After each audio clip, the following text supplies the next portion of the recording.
Terima kasih Anda masih bersama kami di Sapa Indonesia Malam. Bung Reza Indragiri, kalau tadi penjelasan dari Pak Sudamiran, dari pernyataan tersangka sendiri dari Gilang adalah bahwa sudah ada kecenderungan sejak kecil. Anda bisa memaknai apa pengakuan ini? Ya, salah satu mazhab dalam psikologi, yaitu psikoanalisis, memang meyakini bahwa akar dari perilaku manusia, termasuk akar dari abnormalitas manusia, adalah pada masa kecil.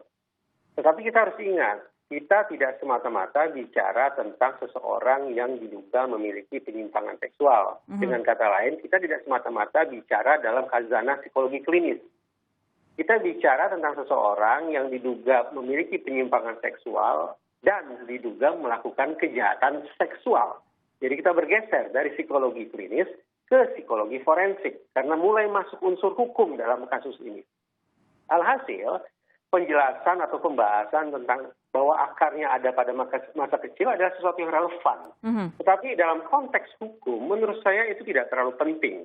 Kalau kita sepakat bahwa pelaku sudah melakukan sebuah perbuatan yang serius, kejahatan yang serius, dan kita ingin memberikan ganjaran yang juga serius kepada pelaku, sekaligus mencegah orang lain agar tidak meniru perbuatan jahat serupa, maka ayo kita tepikan, kita kesampingkan pembahasan-pembahasan klinis yang cenderung memberikan peringanan bagi pelaku.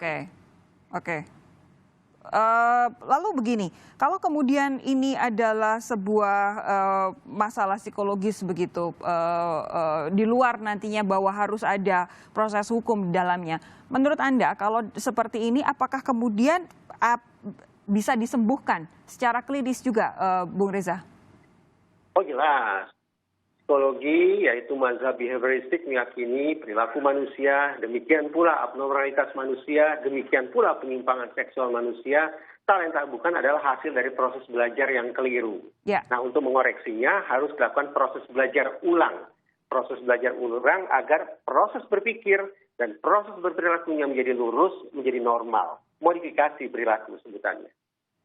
Jadi memang bisa ya, tapi begini, selain keterangan dari Gilang, ada juga keterangan dari pihak keluarga yang menyebutkan bahwa tanda-tanda penyimpangan memang sudah terlihat sejak kecil. Nah, ini yang ingin kembali didorong supaya bisa mencegah alih-alih kemudian memproses hukum seseorang. Nah, apakah kemudian orang tua kalau misalkan ada indikasi seperti ini sejak anak kecil tidak kemudian bisa mengintervensi? Boleh jadi orang tua juga tidak cukup mafhum, tidak cukup paham tentang tanda-tanda atau indikasi adanya abnormalitas pada anak-anak mereka. Ya apa boleh buat, pada akhirnya orang tua juga harus baca buku-buku psikologi untuk memahami fase demi fase perkembangan sosial, fase demi fase perkembangan individual, dan fase demi fase perkembangan psikoseksual anak-anak mereka. Oke. Itu jadi salah satu kunci ya. Pak Sudamiran, ini ada ya sesuatu yang menarik Pak Sudamiran. Tadi Anda menyatakan bahwa selain Undang-Undang ITE pasal 27 ayat 4 yang dikenakan terhadap Gilang, ada juga pasal 335 KUHP. Yang ingin saya tanyakan, kenapa tidak kemudian menggunakan pasal 289 yang lebih spesifik ke arah pencabulan, Pak Sudamiran? Ya, terima kasih masukannya. Jadi penyidik dalam menentukan konstruksi hukum maupun pasal itu sudah melalui berbagai tahapan, baik penyelidikan maupun penyidikan. Kemudian juga kita sudah melakukan gelar perkara yang kita juga melibatkan beberapa ahli, ada ahli ITE, ada ahli pidana, dan sebagainya. 289 pernah kita bahas, namun demikian mungkin juga kita tidak boleh abaikan dengan pasal 292, karena kejadiannya ini adalah dewasa sama dewasa dan sesama jenis, laki dan laki. Jadi kalau 289 menurut pendapat penyidik, menurut diskusi waktu gelar memang kurang pas. Dan yang paling dikedepankan berawal pengungkapan kasus ini adalah ketika undang-undang ITE-nya. Jadi dari yang awal tadi saya jelaskan, bahwa si tersangka dan korban itu yang khusus yang dua korban ini tidak pernah ketemu. Jadi tersangka yang diteleponnya dari rumahnya tersangka, kemudian yang ditelepon di salah satu daerah di Jawa Tengah. Kemudian setelah handphone kemudian menyuruh untuk memutus, dan setelah tidak mau dia memaksa untuk itu tadi yang saya jelaskan, kemudian membujuk temannya lagi. Itu pendapat dari penyidik dan para gelar bahwa yang tidak kedepankan waktu itu memang undang-undang itu. Oke, Pak Sudamiran begini, kami paham bahwa penyidik juga harus membuat konstruksi kasus yang benar-benar tidak bisa dipatahkan ketika nantinya sudah masuk proses pengadilan begitu.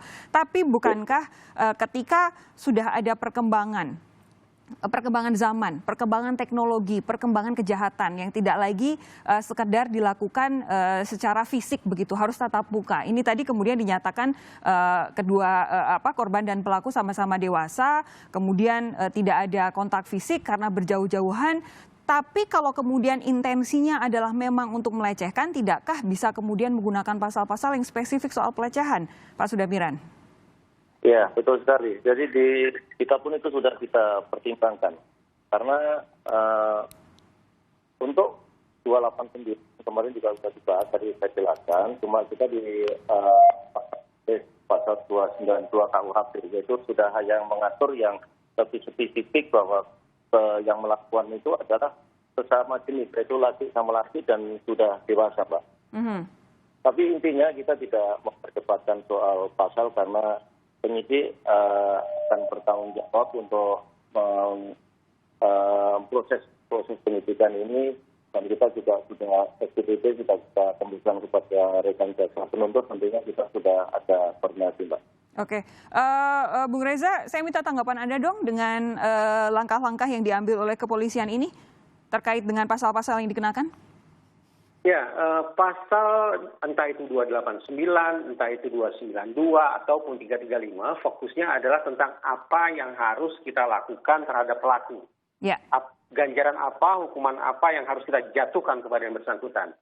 Kita lupa satu hal, bahwa dalam setiap peristiwa kejahatan, pihak yang sesungguhnya paling membutuhkan perhatian kita bukanlah pelaku, korban, tapi korban. Ya. Nah, persoalannya, sungguh bijaksana apabila otoritas terkait sejak sekarang juga harus berpikir apa yang harus kita lakukan bagi pulihnya kepentingan nama baik, kesejahteraan, dan keamanan para korban.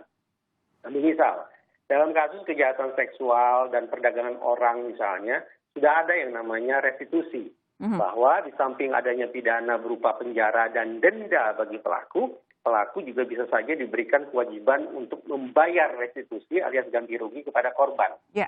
Nah, bagaimana dalam kasus ini? Sangat baik sekali lagi kalau kita juga mulai mempertimbangkan dan mengadakan ketentuan sekaligus kita terapkan demi kepentingan para korban. Baik, Bung Reza Indragiri, psikolog forensik, terima kasih sudah bergabung bersama kami di Sapa Indonesia Malam. AKBP Sudamiran, Kasat Reskrim Polrestabes Surabaya juga terima kasih sudah bergabung bersama kami malam hari ini. Kami tunggu perkembangan penyidikannya. Selamat malam Bapak-Bapak.